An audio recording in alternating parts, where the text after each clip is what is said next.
આજરોજ અમારે ત્યાં સસ્પેક્ટેડ શંકાસ્પદ ચાંદીપુરા વાયરસના ટોટલ 5 કેસ નોંધાયેલા છે, જેમાં 2 જૂના છે અને કાલે 3 નવા કેસ દાખલ થયેલા છે અને 5ના સેમ્પલ મોકલાઈ ગયેલા છે.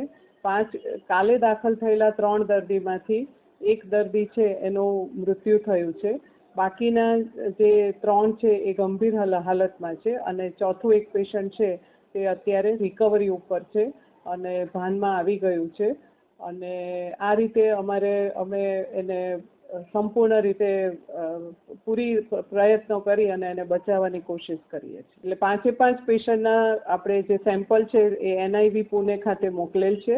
એનો રિપોર્ટ આવતા લગભગ 2 થી 3 અઠવાડિયાનો સમય લાગે છે અને આ ઉપરાંત જે જગ્યાએથી કેસ નોંધાયેલા છે, જે મોટાભાગના બધા ગ્રામ્ય વિસ્તારમાંથી નોંધાયેલા છે, એ બધા જગ્યાએ એ લોકોએ જે એનો વેક્ટર છે જેને સેન્ડફ્લાય કહે છે એને અટકાવવા માટેની કામગીરી ચાલુ કરેલ છે અને આ રીતે આપણે આગળ જે પણ દાખલ પેશન્ટ છે એની સંપૂર્ણ સારવાર અમે મેક્સિમમ સઘન રીતે આપી શકીએ એના બધા પ્રયત્ન ચાલુ છે.